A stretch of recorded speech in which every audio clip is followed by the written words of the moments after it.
session. So hello, my name's Jenny. Welcome to our final Boost Your Skills live session of 2021. So this session is called Exploring and Meeting the Challenges of Completing a Dissertation, an Organic Approach. And I'm very pleased to be joined by Dr. Kathleen McMillan.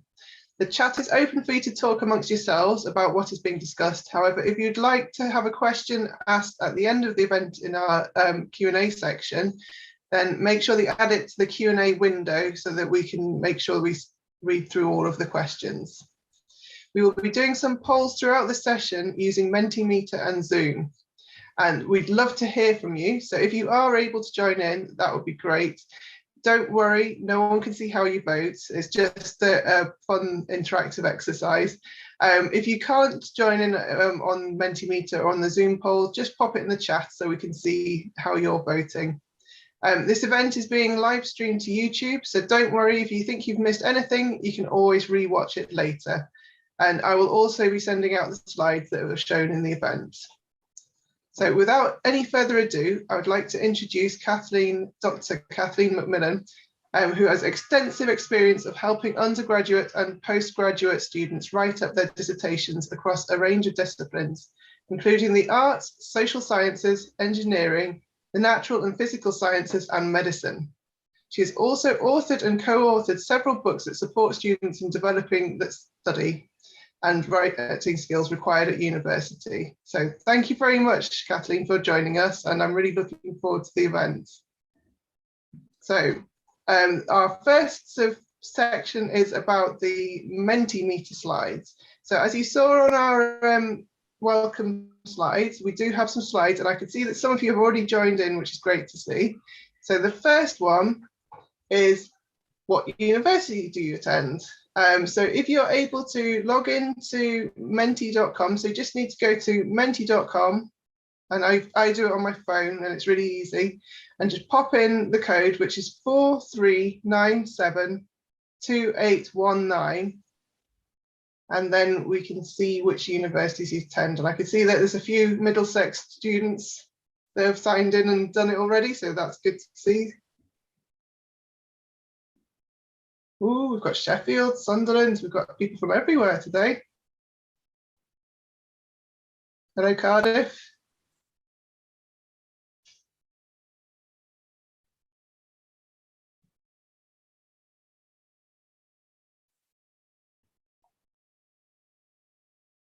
And we've got Queen Mary just down the road from me, so that's good to see as well.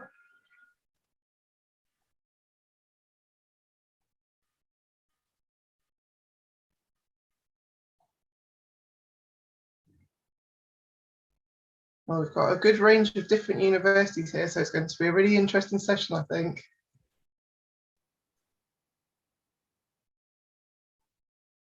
Thank you very much for joining in on that one. So we'll just move to the next slide, and that one was to ask if you're an undergraduate or a postgraduate. And that's just to give us a bit of understanding about the difference of levels of dissertation you're looking at doing. Oh, so that's an interesting split. So we've got so 2/3 maybe of undergraduates, and then 1/3 of postgraduates. Oh, still moving.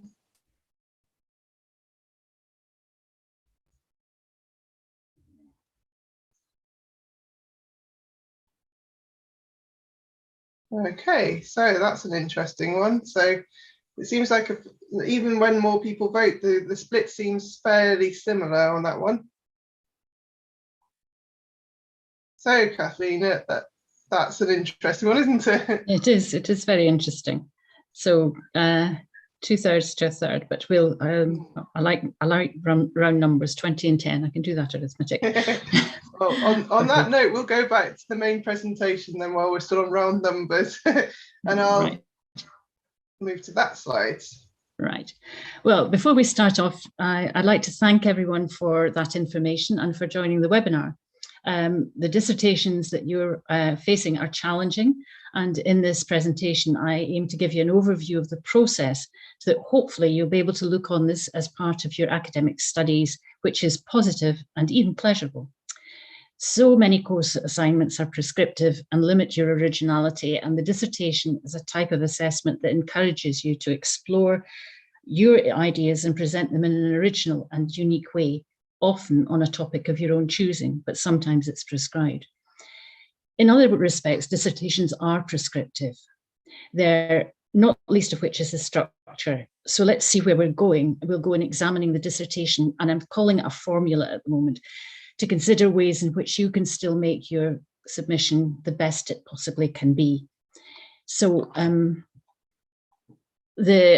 although they may seem daunting, I just wanted to put in a positive statement here, and that is, in giving you these insights, it will help you to tackle your dissertation with confidence. You can do it. So that's the sort of baseline of where I'm coming from. So the context is knowing the system. You'll, in my experience, where students risk failure, it's because they've not checked out what the dissertation deal or formula is. So don't rely on hearsay. Check the regulations for yourself and ask for clarification if you're unsure of anything at all, either before you start or at any other point along the route to completion. So this getting to know the system bit is really a quick introduction to think about what the context is, and we're going to rely on the good old reporter's questions: who, what, when, where, how, why, and how. So just to go back to the first of these, who will your supervisor be? It might not be somebody who's lectured you, it might be somebody else on the academic team. Who will be the subject of your research, if that's applicable? Have you got enough subjects to make your research viable? So that's something you need to think about. Who will you need to approve your topic of research?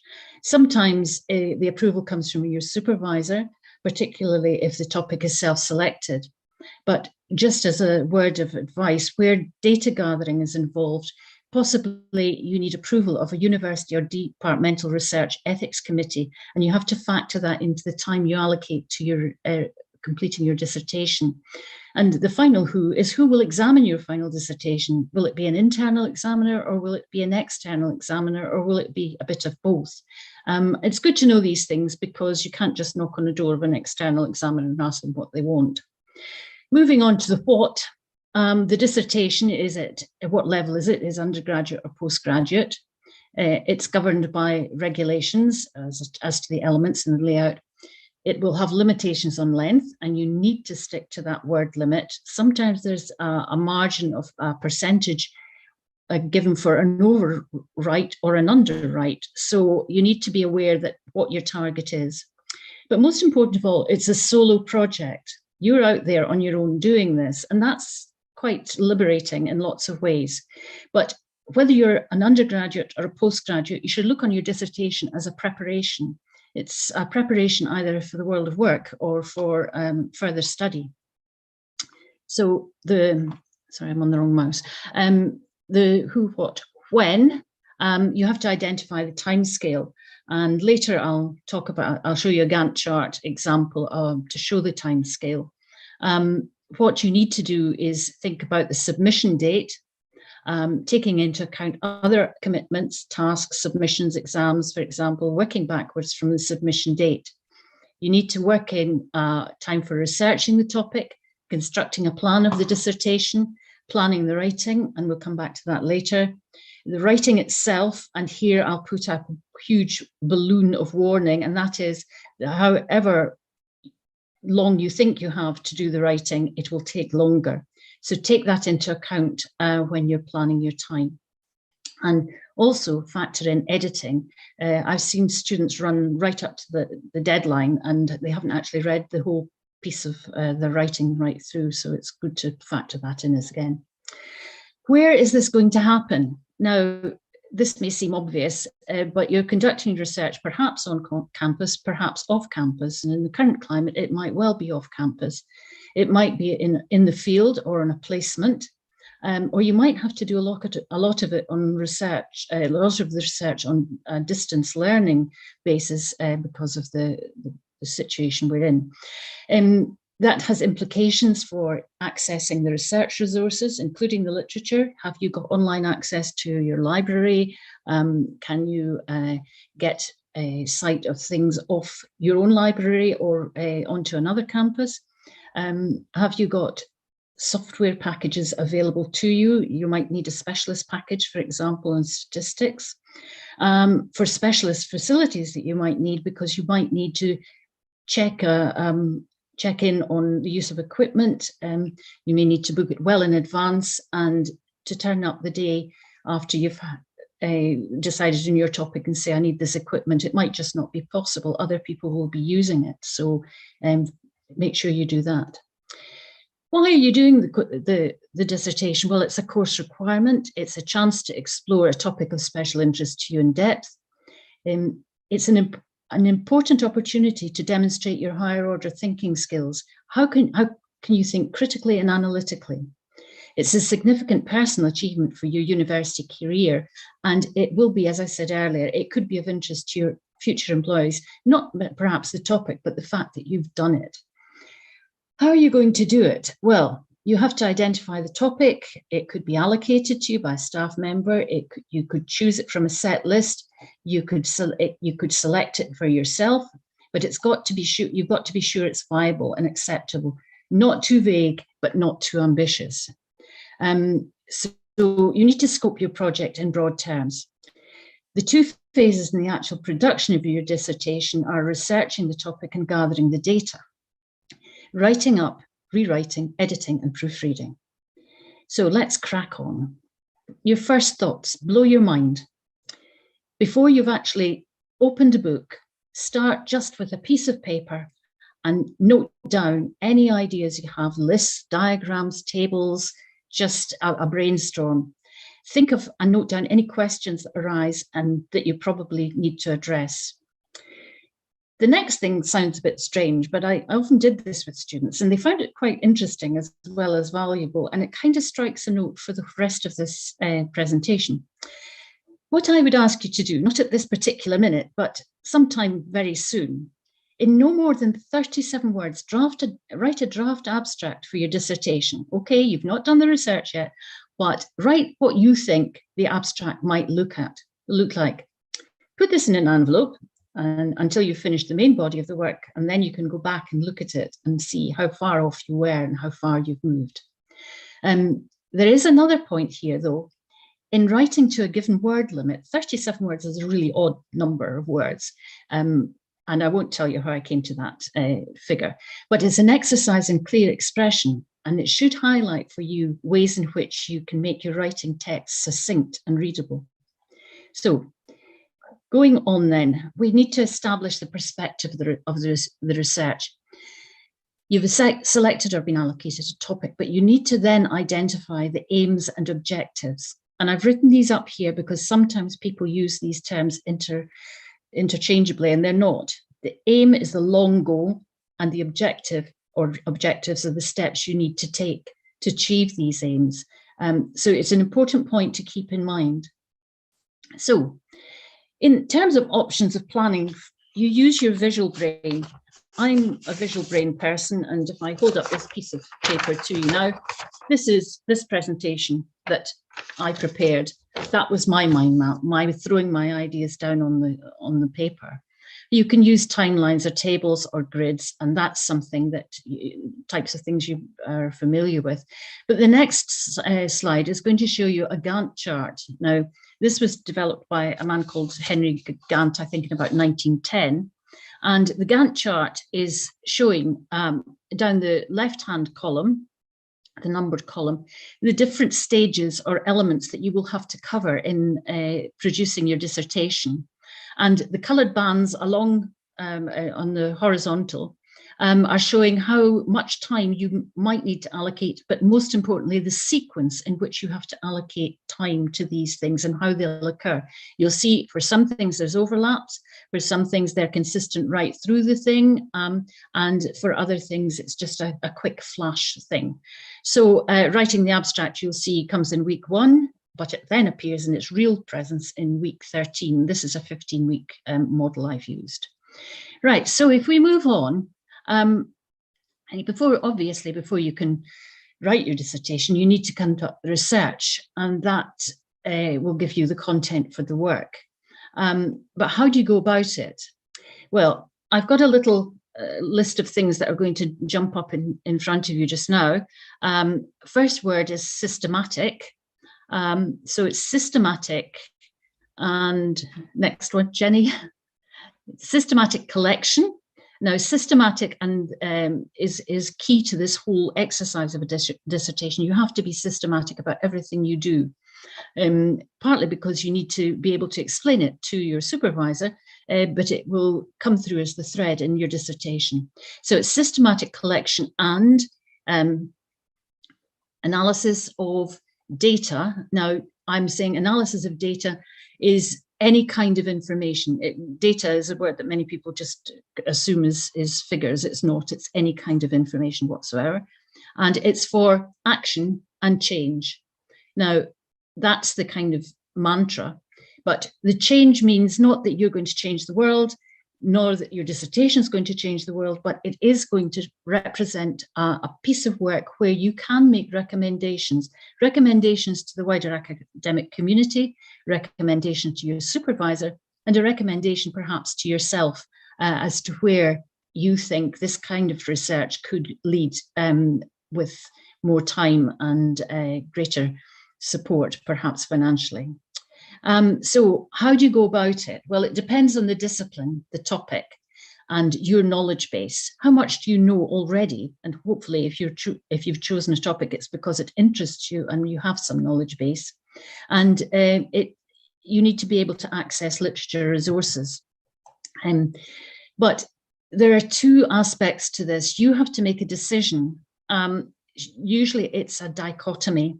It's either quantitative research or qualitative research.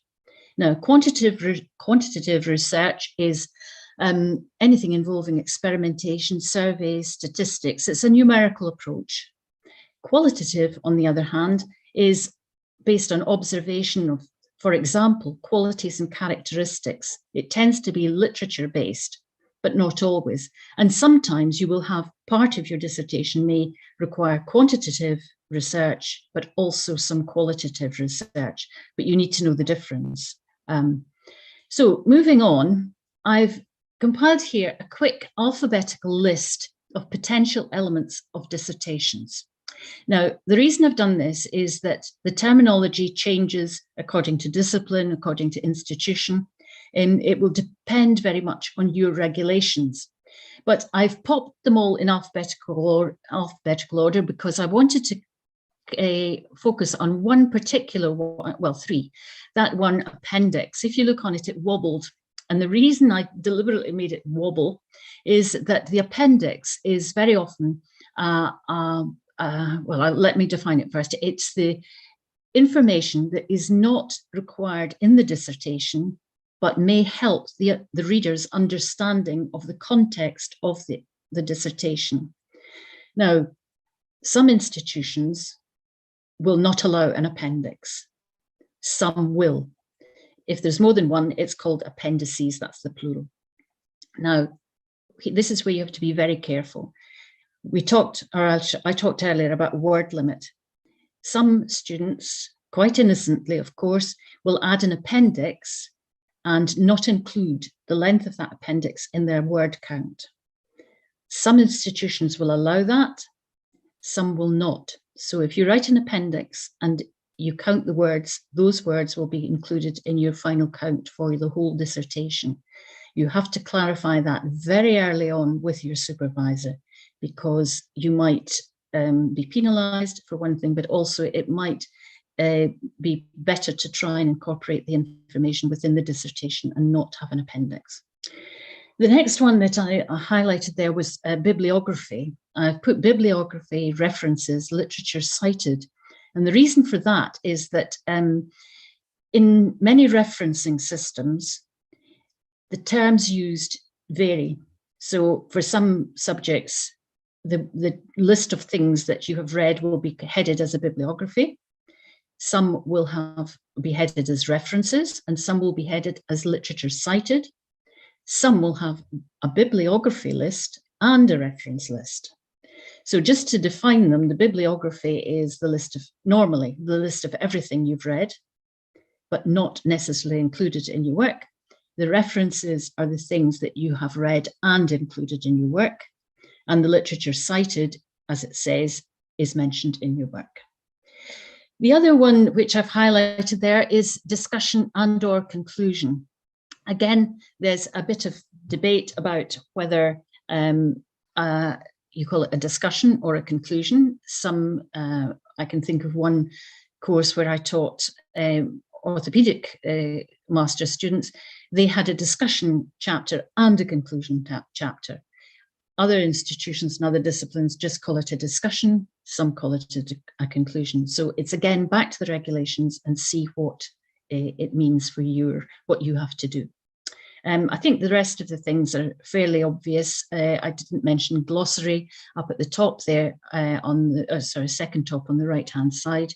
A glossary is a list of terms that might not be familiar to your reader. And remember, you don't know who your reader will be. They might not be a subject specialist, and so you have to unpack some of the terms you've used if they are used significantly. For example, I had a student who was doing something on concrete bubbles, and the term fly ash came up everywhere, which of course was not something to do with cigarette debris. It was what was a component of the concrete. Okay, so we move on to the next part. I think Jenny has a survey there for you. Right, so everyone should have the question on their screen, which is, which of these standard dissertation elements do you consider to be the most important? So if you just click on the one that you think is the most important, and I can see that some of you have already started doing it. And again, if you can't answer on the screen, if you can't see it, then just pop it into the chat. And we will, we've got it's quite an even spread at the moment. So got a few more people to vote.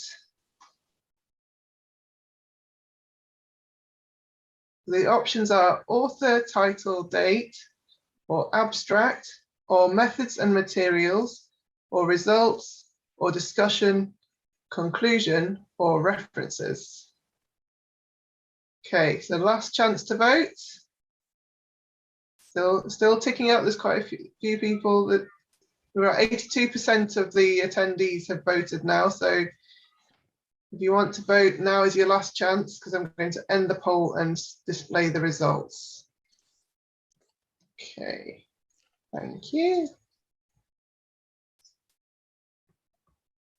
So right. As you can see, it's a bit of an even spread there. Right. Okay. Now, are you going to close that, or will we just leave it? So for the benefit of the people viewing on YouTube, I'll just mention that the highest percentage was abstract on that.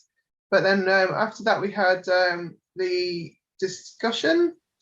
But yeah, everyone's not quite sure on that. There's a few votes for each area, so it's not quite conclusive there. Right. Okay. Well, thank you, Jenny. Right. So moving on, the answer to that is you're all right and you're all wrong, because all of these elements are important. And what makes them all important is the dissertation is the sum of the parts. Each makes a unique contribution to the whole, but it's no part is in itself superseding all the others. It depends. For example, the abstract would be important if somebody was looking at your dissertation for the first time and saying, right, what's this about? But if somebody is looking to assess it and saying, well, let's look at the discussion and see, or the discussion conclusion, let's see what they thought came out of this. So it's They are important, but at different times and for different people. So the next slide that you will see will not necessarily match your regulations, but I intend to use it to demonstrate taking a more organic approach to the writing phase of the dissertation project. You'll be able to adapt the approach to your own situation, topic, and the regulations, but it will affect how you plan your work and will help you plan your time more effectively, as some parts will require more time than others. So let's look at this. We've got the things that were listed in the list that you ticked on, and I'm going to, the next three things that come in are fairly obvious. The first says that the introduction, literature review, abstract are the introductory sections, the middle section is the main body, and the concluding section is the discussion and conclusion. Nothing new there. However, the next point is really quite interesting, because in all the years I was teaching master's students and undergraduate students who had dissertations to write, was that they'd never actually, many of them, not all, many of them had never quite worked out that you start with a general statement and general ideas, you move into very specific discussion, but you then have to place that back into the general context again. So let's look at that. Looking back at it just for a minute, I'm going to explain what I mean by an organic approach, by showing the same slide again, but with some different bits coming in. Right, so that main body is the core of the writing. That's what you have to do to be able to give your dissertation its content. The introduction and the literature review, therefore, cannot be written until you've done that core writing, which means the core research. And so I call these, the introduction and literature review, the work in progress, as I call also the references, because the references are always being added to. I would strongly advise that every time you use a piece of material, and even if it's stuff you don't think you're going to use but still have read, note down all the bibliographical details, because I've had students in tears saying, I know I've got a paper that said this, but I can't source it. So those two elements are work in progress. Then you get to the discussion and conclusion, which is the take-home message. That's the bit that you want the assessor, the external examiner, to understand was what you found out and what you think makes it important and significant. So that take-home message picks up the work in progress, where you go back up to the introduction, you frame the introduction now because you've got something to introduce, you fine-tune it and you finalize it. So that's what I mean by the organic approach. You can't introduce something that you've not yet written and you've not yet researched. So that's what that slide is about. And it's the basis of what I'm going to say now from now on. I want to speak briefly about this work in progress idea. What do you do to make your work be in progress? Well, first of all, create electronic folders for each of the sections of the dissertation. And if hard copy suits you better, then do it in hard copy. As you get information, as you have ideas, populate each of these folders with either Word documents, memos, whatever. Then also record publication details for everything you've read. As I've said, that's an ongoing thing. It's a very tedious job to start writing a reference list from scratch once you've written the whole dissertation. It's particularly important to do this because if you have something that's your own idea, you want to note that down. This was me. This wasn't John Smith or Jean Jones. This was me. And so you note that down too. If you're using statistical approaches, I would recommend that you use a package that's easily managed and quick to learn. I know I made a mistake in my career of trying to learn a statistics package, and it took up so much time that I could have spent better doing the research or writing about it. How you can do things in these electronic folders is group information either by date or by theme or by authors. And the last point I would make on this particular aspect is back up everything routinely. Ensure that you do have backup. That means on the hard disk, on memory sticks, however you do it, make sure you have more than one copy. Many tears have been shed by students who have lost everything in, for example, a power cut. So the number 2 on the tips of supporting work in progress, it's good research practice. It will save you time. It also changes the balance of what you're doing. So it gives you a different rhythm and gives you a little bit of a break. It also helps you build the bigger picture. You'll have a comprehensive overview of the topic, and that will create synergy by identifying themes and relationships, processes, the progressive developments, and thinking in the field. And it will help your writing because this material will give you a jumping off platform when you start writing up that section of the dissertation. So it's worth considering that approach to compiling your dissertation. But let's move back now to the very first thing on that list, the author, title, and date. Now, you might think, well, what's to say? I am the author, and I noticed that some of you said, yes, I am important, and I think that's very noteworthy. The title is important, and the date you did it is important, because that marks a period of time, it sets it in a historical context, and it also gives somebody the time frame in which you're operating, and therefore if there have been new developments since you submitted that, then they can't expect you to come up with it. However, my word of plea is follow the regulations for content and layout. Many students have been asked to do rewrites because they've not followed the regulations. The regulations are there to create a standard, and if people don't follow those regulations, that standard is not maintained. But over the years, I taught many design students, architecture students, people who had artistic inclinations, and they produced beautiful jazzy cover pages. However, these are not appreciated because the academic thinking is this person has spent too much time making it look fancy and not enough on the content. So in fact, making it attractive and standing it out from the pile of dissertations on somebody's desk does not do you any favors, and you won't get any credit for fancy graphics. So just don't do it. The message is keep the cover sheet simple. Now, you need to evolve your title. And the title I used for this presentation, Exploring and Meeting the Challenges of Completing a Dissertation and an Organic Approach, 1, 2, 3, 4, 5, 6, 7, 8, 9, 10, 11, 12 words I'm counting out because I forgot to count it earlier. It's quite a lengthy title. It says what we're about, but I would expect you to finalize the title. And here's my final title, Dissertations, an Organic Approach. 4 words, it says what we're doing, and it gives the reader the message very quickly. They can get on with reading the content. And that's a recommendation that I would suggest you follow. Don't see your title as anything more than a working title. You may change it, you may not.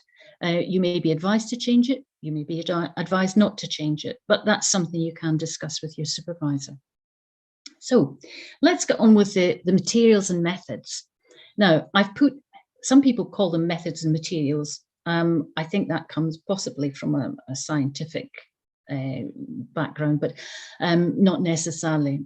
You can't have methods until you've explained the materials. So that's my logic anyway. So why are the materials and methods sections necessary?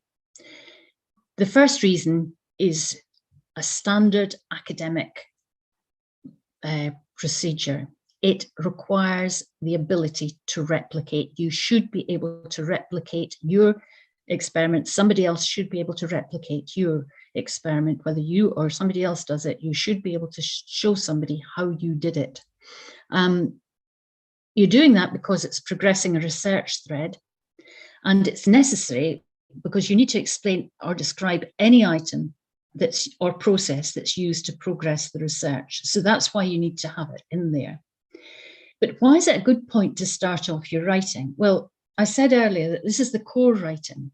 And I know that many students sort of are daunted by the fact that they're going to have to write something with thousands of words in it. You can get yourself started really well by writing about the materials and methods because it's descriptive. It's a narrative, but it's an area where you have ownership. You need to be able to write down what you did, how you did it, and with what equipment or with what approaches. But that should be easier to write. And therefore, it's a good getting you going, and you can count up the total number of words. I know I did that in projects I had to do, right? How many words have I used for this? How many words have I still got? Perhaps this is too long, but I'll leave it for the moment. Have I explained everything clearly? Have I not? And a good thing is to get somebody else to read your methods, your materials and methods. And if they say, well, what's that? I don't understand that, then you've not explained it clearly enough, and you need to go back and improve it. So I'm just quickly going to explain some examples of materials because, again, this will depend on your topic, your discipline.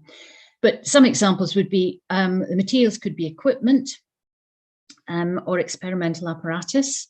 And you would, you would maybe have a spatial construction describing from front to back, from top to bottom, from east to west, or how things operate together. If it's a process, then it's a sequence of events, or it could be something where you use a survey instrument, such as a questionnaire, and you would give an overview by explaining the subdivisions and the questions. So the methods, again, some examples. Sorry, I'm not quite that far forward, Jenny. The methods, some examples would be observations on, for example, on a placement. If you're a nursing student, for example, you might note how safety measures were put in place to stop people falling. It could be a development of a model. This could be bills of lading, for example, for civil engineering. It could be a survey questionnaire where there's the administration of the questionnaire and the content is explained. It could be statistics, how they were compiled and collated. And finally, as a further example, the analysis of literature resources. Now, that's a bit of a ragbag of methods, but it's just to give you an idea of the possibilities and give you at least the starting point for thinking about what your methods would have to be and how they would be written down. So getting now on to tips for reporting materials. I said it's descriptive, and one of the things, and I said that dissertations are prescriptive, and there are some conventions about how you write about materials. For a sample within a study, within the study, you use the past tense. For example, scores range from 80 to 85%. Our sample today ranged from 10 to 20.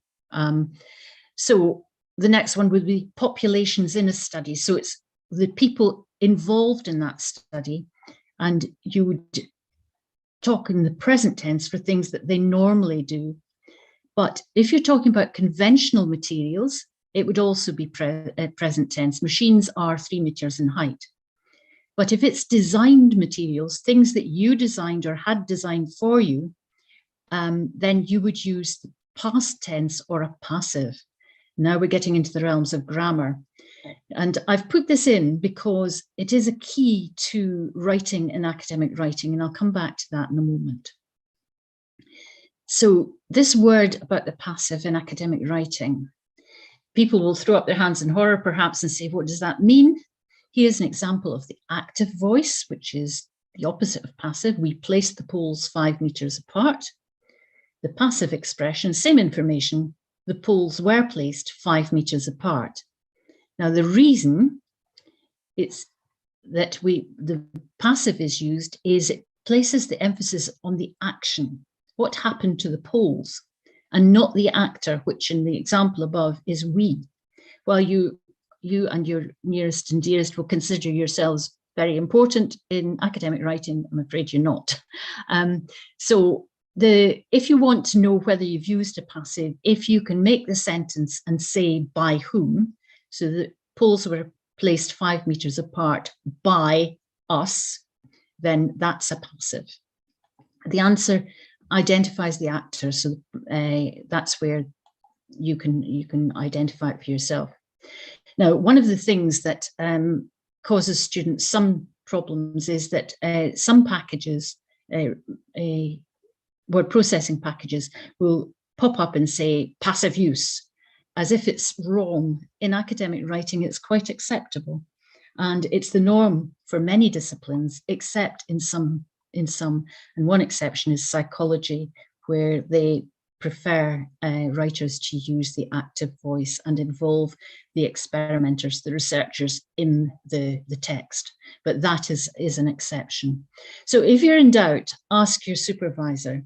Some supervisors will encourage you to use the passive, others will tell you not to, and others will say, it's up to you, I don't care. But be clear that what you've done is what is wanted and what is the norm for your discipline. So here's a model for framing materials and methods. First of all, you need to provide an overview, and that overview will start often with a sentence such as, the purpose of this study was to identify whatever. There will be a restriction. The study group comprised 15 students. This afternoon, it was 30 students in our research about whether there was undergraduate or postgraduate. Then we move on to the technique. What happened? The subjects were asked to do whatever. In groups of 5, they were required to click on an icon. So that's the technique. The location, where are you referring to this? The group recorded occurrences of, and there usually will be a table, especially if it's a numerical thing, but you can have tables in a qualitative work as well, explaining what the breakdown of a particular grouping was. The results, I'm going to come to that in a moment. It was noted that. And then the comment, this can be explained by, and you, as it says, give an explanation. Now, there's lots of different ways you can frame that. I've just given you some expressions, some sentence cues. Right, the results section. Now, I've got 3 possible approaches here, and you'll be able to look back at this on the slide after the webinar. But method 1, you give the location of the results, what are the main or most important findings, and the comment. What's the importance? What's the limitations of the results? Now, the next one sounds kind of similar, where you give the figures and tables plus a statement of results. So that's just saying what they say, and then the comment. Or method 3, where you select only the most significant results and the figures giving the details, and then the comment on importance and limitations. So there are 3 ways of tackling that, and you'll be able to choose the one most important to you.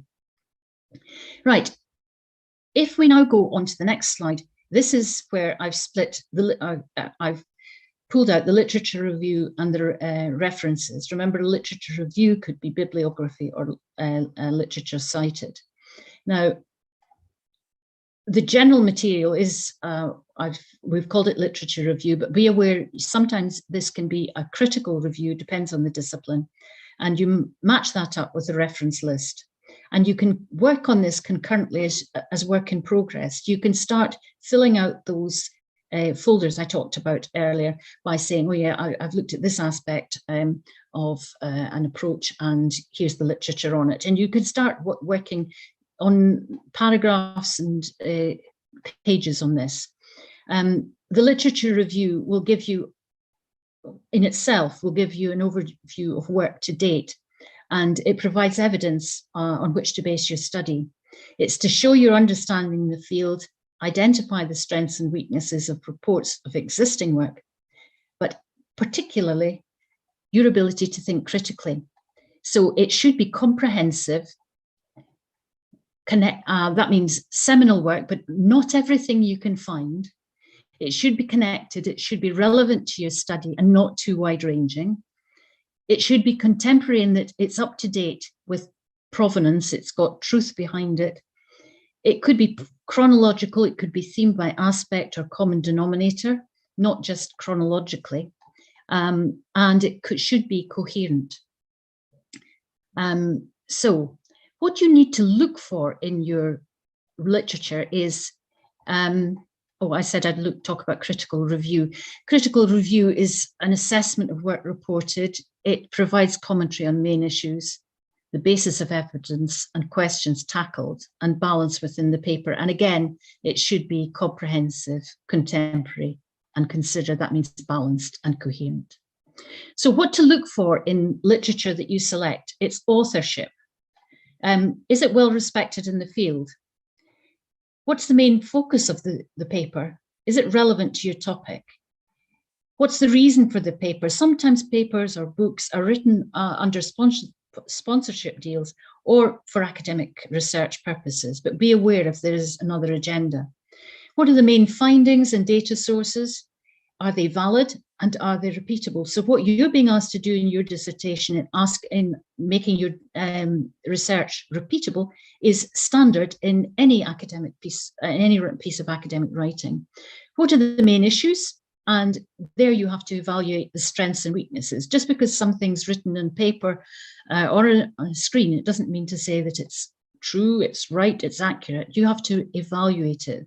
You have to look at the key arguments and see whether they're legitimate and balanced and fair. And are there any omissions? It's good to be able to say, as a reflection of your critical thinking, yes, I read all these papers, but they didn't actually mention this particular aspect, and that's relevant to my dissertation. So that's a good thing to put in.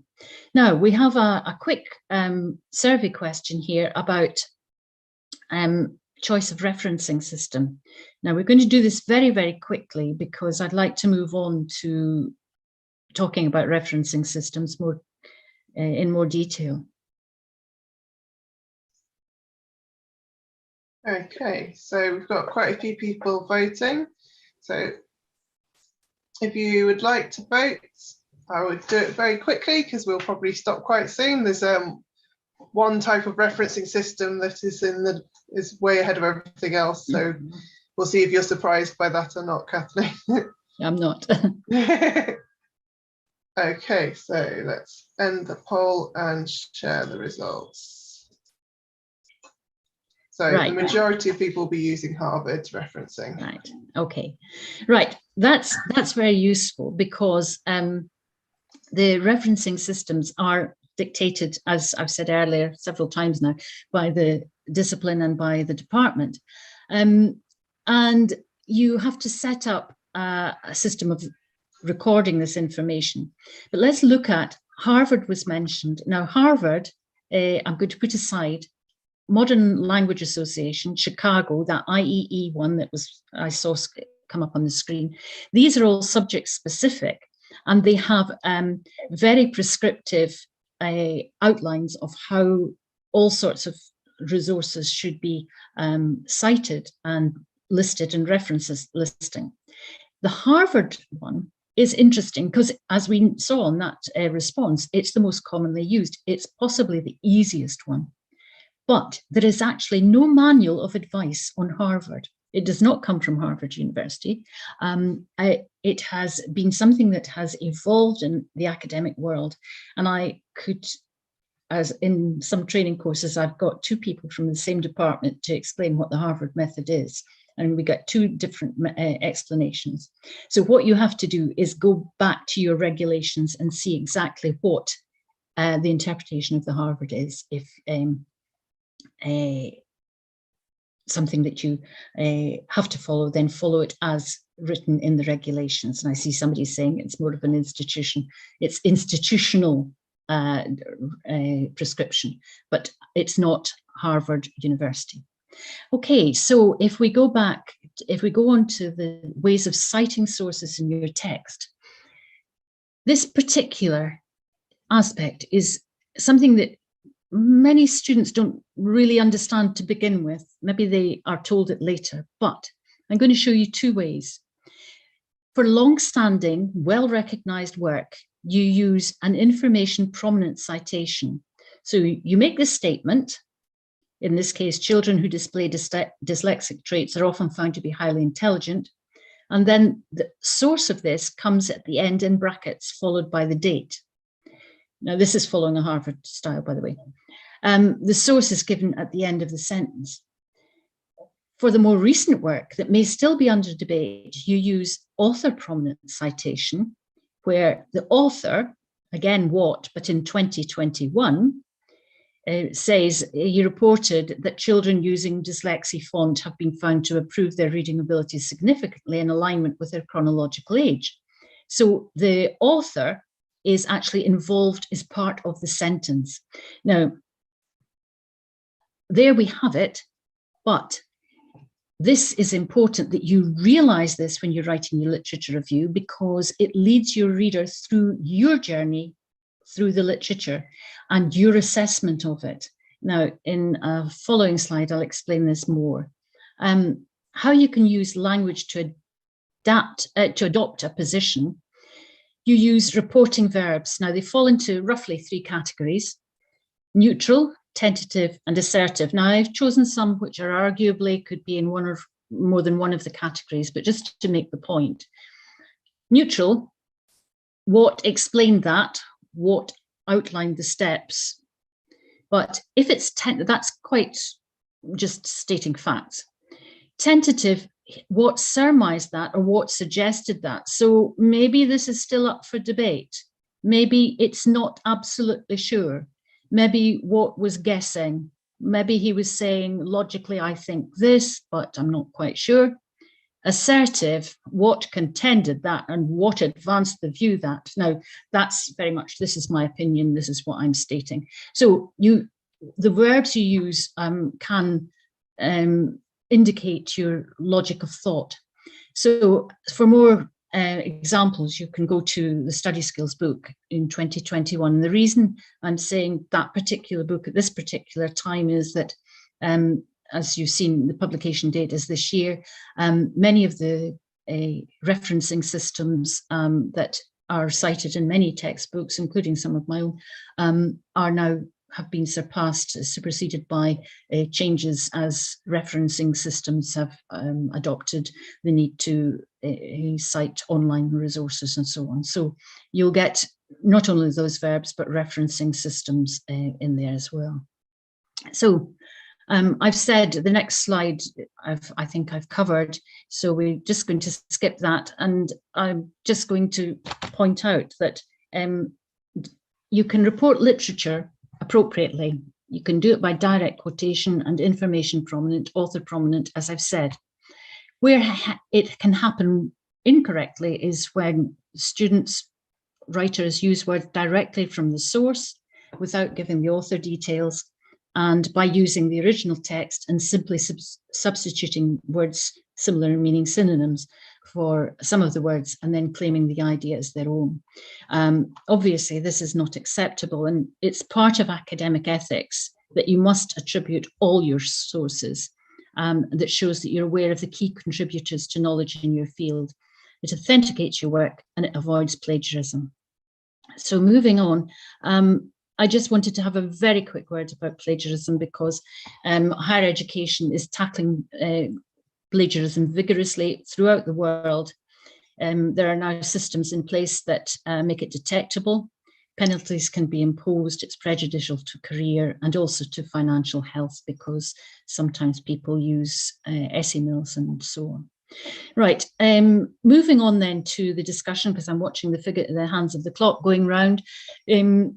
Writing about the discussion and the conclusion. For the discussion, you have, again, a kind of formula. The main purpose or hypothesis of the study. The aim of the study was to do such and such. You want to review the most important findings. The findings show that. One possible explanation is that. There could be limitations to the study. This study has not investigated. This study has been restricted by, and I don't want to say COVID there, but that's maybe one thing. And then implications for the findings of limitations. One implication of the study is that, so you then explore what you have found and what you think is important, and then the recommendations for the further study. But a word of advice and warning. Again, I said the discussion and conclusion can be conflated, but don't include anything in that conclusion, whatever you call it, that has not been introduced already in the dissertation. You'll be picked up for that. Right, moving to the introduction, you want to look at the context of the problem. It's a general introduction. This is where you're now writing because you've got something to introduce. You want to introduce some of the literature fundamentals. This is not your literature review. This is the key seminal pieces of work that are the springboard for your study. Now, number 3 is the gap. The third one is the gap identified. Now, I've called it a gap. It's the need for more investigation. This justifies why you're looking at something and what it is. And then we go back to the aims and objectives that I spoke about early on. And then the value. What's the justification of the study? And you would conjecture at this point about what the value might be. So you could consider drafting your introduction at an earlier point, but we want to move on quickly to the abstract. Now, the abstract, I've got some suggested elements here. Background, purpose, method, result, conclusion. That's the concise thing. I said 37 words, which was a bit of a cheat and a bit of a cheek, but it's between 50 and 100 words. And you can do this in a broad way and then start to see what can you miss out? What words can you take out and knock it back to 100 words? I was going to say that one of the things you could do is go back to that initial abstract that you wrote at the beginning of the project and just square it against what you did in the end. So we've done it. We've gone through the Gantt chart, and you'll see there that we've done it in the order that I had followed and had suggested. You'll see that in that lime green line band along there, it's lime green on my screen, but it's probably yellow on yours. It's about saving and printing. It's a good idea, obviously, to save what you've written, but it's a good idea to print stuff out and move on to the editing and revision phase, because the editing and revision phase will involve you reading out what you wrote. Does it make sense? Because your ears will hear errors that your eyes do not. Cut out the unnecessary words once and for all, each and every one.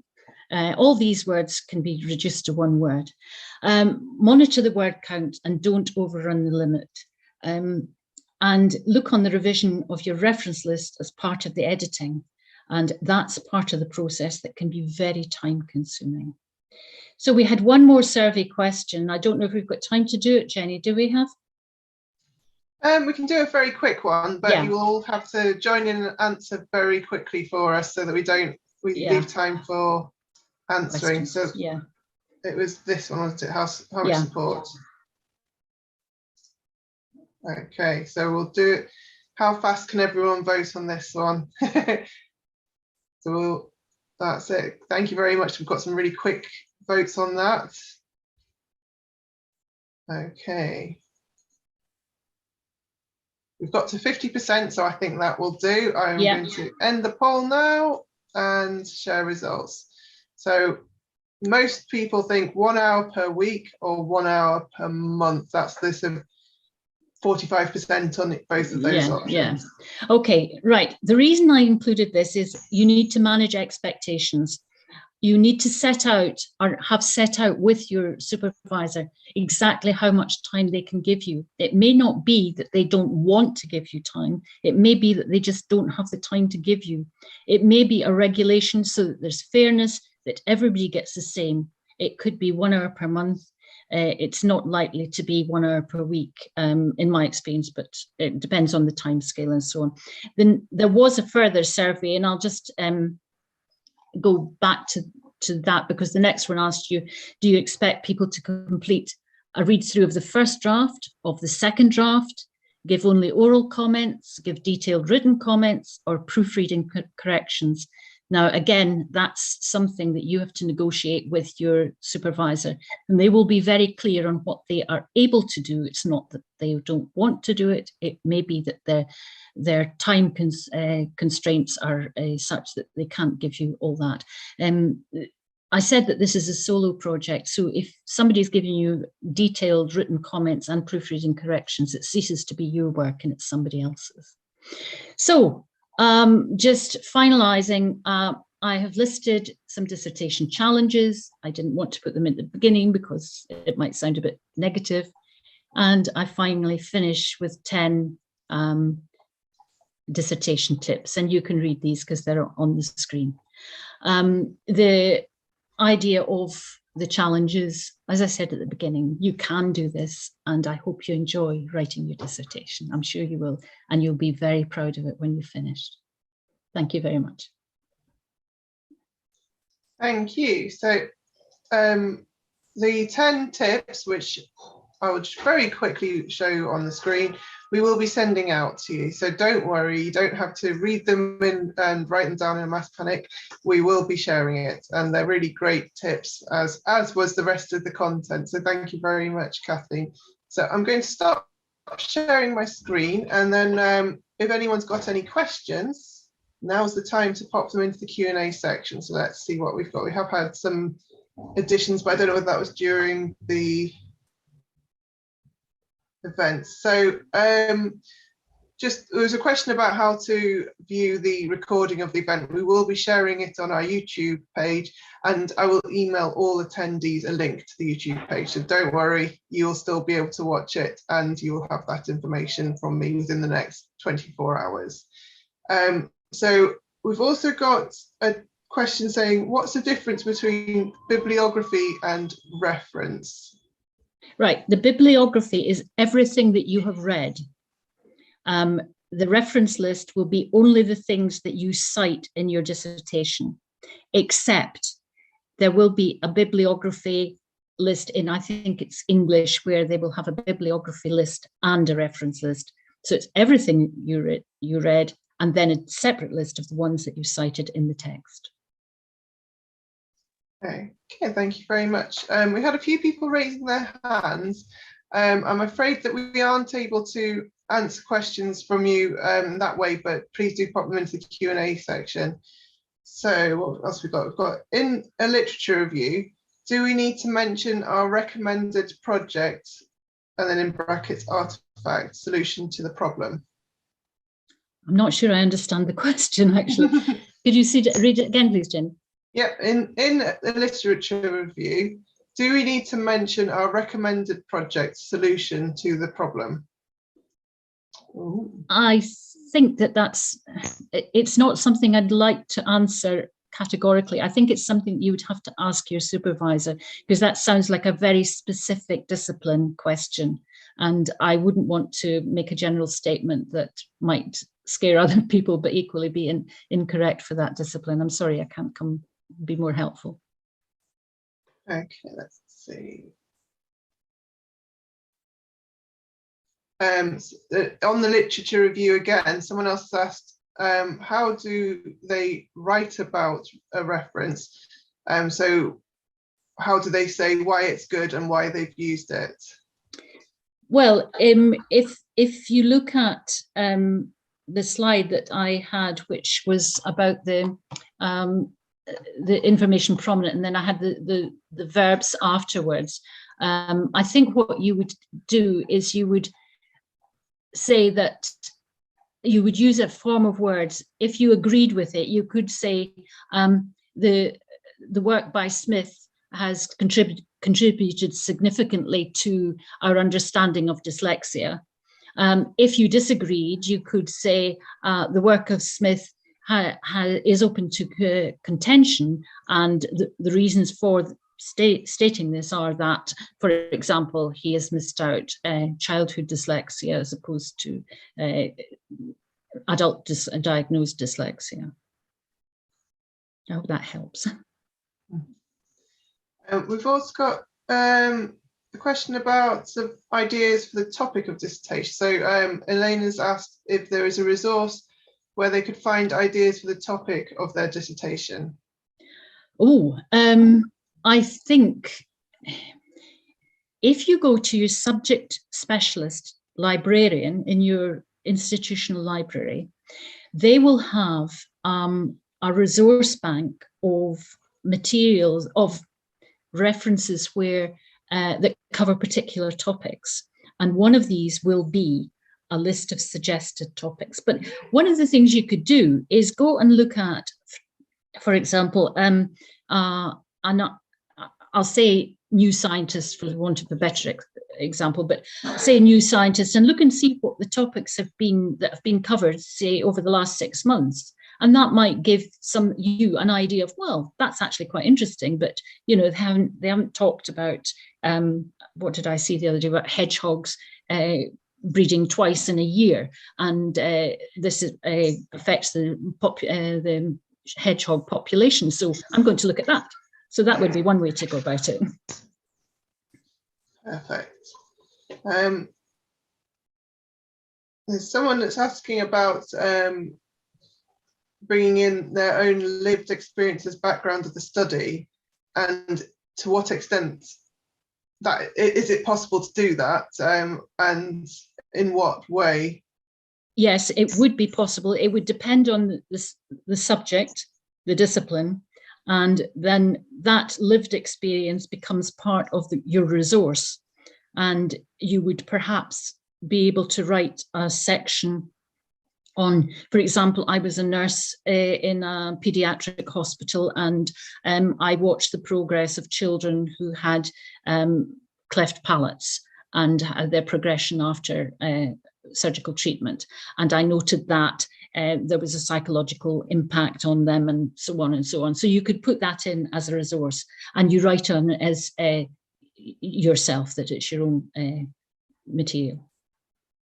Okay. What else have we got? I think you sort of mentioned about this, but do you have to include both a bibliography and references in a dissertation? And if it says to do so in your regulations, then yes.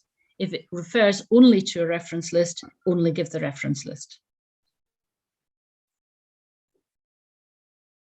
Ooh, this one's a good one. So when they're given a word count, how would you allocate the word count to each section, and how do you prioritize? Right. I think I've seen students do this. You know, there are 5 sections, and 5,000 words, that's 1,000 words a section. Well, that's just nonsense, because it doesn't work like that. How long is a piece of string? I think what you perhaps would do is write to the length, to say what you have to say, and then do a word count in each section, and then see the ones where perhaps you've overwritten, and then do a bit of a hatchet job on it. Thank you. I think that's covered the majority of the questions, and thank you to everyone that's asked questions. They were great. So if no one else has got any questions. I think there's a few on the chat. Somebody has said that we're not looking at the chat, and I think the person had asked a question which I wasn't able to see quickly enough to answer it. I'm sorry, apologies everyone. We were just checking the Q&A section. So what have we got in there? Oh, there's a question about PhD theses to include. It was Viva presentation, and 260 pages long. Wow. and they prepare 21 slides for Viva, but don't want to leave out some important aspects. Can you recommend what should be included and not included? That's towards the bottom of the chat. I don't know whether you saw that. Oh gosh, what to include? I think what to do is to get a friendly colleague to listen to your delivery of your PowerPoint slides, and get them to indicate to you. If you give them a printout of the slides, say 6 to a page, and then they can just say, scroll through one that they think actually you went on too long on that, or that doesn't help, or it's superfluous. And that way, you don't just create a slide presentation for a Viva one evening and deliver it the next. It's a process. It's like everything else. It's about the writing. And like most pieces of academic work, the preparation takes longer than the actual production. So bear that in mind, I would. Okay. Any more, Jenny? We've got another question. Yes, we've just got a question on the Q&A asking about writing about the excluded articles, and why do they have to say why they talk about them and why they've excluded them? No. The focus is on the message, and you may be familiar with the saying, less is more. The more detail you put in, whether the person's reading to it or harking back to the last question, or listening to it, if you put too much load on people, either listening or reading, then you're not being an effective communicator. So that's the way to do it. You don't need to talk about everything. We've had a couple of questions about presenting results. So how results should be written, or how to present the results. Mm-hmm. So someone's put, could you expand a bit more on how results should be written? Well, I think, again, it's less is more.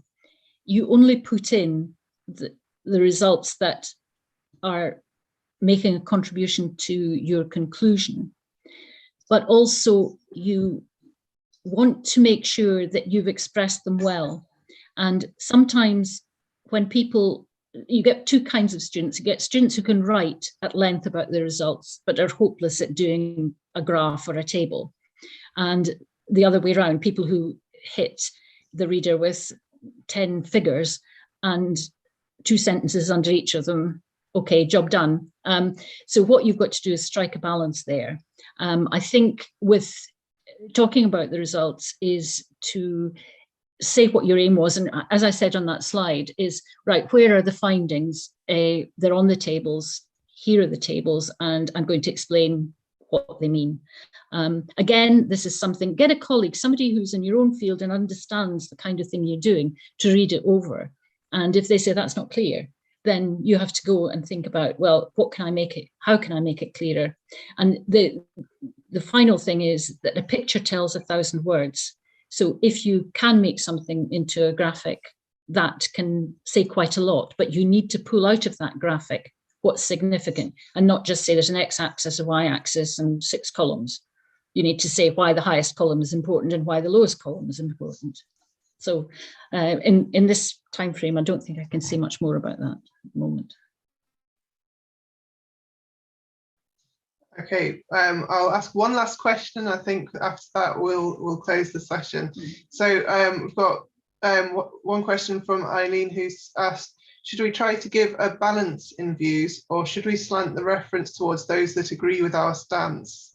No, absolutely not. No, you want to show that you've evaluated opposing views or undecided views, and that you have discounted them for whatever reason, but you have to say that they're there. You can't just ignore them and bounce in with all the things that are in favor of your position, because that doesn't show analytical and critical thinking. And that's what a dissertation is about, analysis and criticism of the information, especially at the literature review stage. Okay. Thank you very much, Kathleen. I think that was great, and especially the questions at the end. I'm sure the attendees appreciated you being able to help them with that. So Thank you very much for providing this content for free as well for the students, because I'm sure at this time of year they're all worrying about their dissertations. And I think the message you said about students being able to do it, it's just about how they approach it, is a really important one. Yeah. Well, I've enjoyed doing it, and I wish you all a very happy Christmas and better things in 2022. Thank you. Yeah, bye-bye. Definitely. Thank you. And just as a quick note, we do have more events coming up next year, so keep an eye out on the website. So on your engagement portal, there will be information about the student journey. If you would like to have more information about the events coming up, just get in touch with me. I'm the person that's emailed you the event information, so just get in touch and I will send the information through to you. And as I said, I'll be sending through the slides and the link to the YouTube video. So thank you very much and goodbye. Bye. Bye.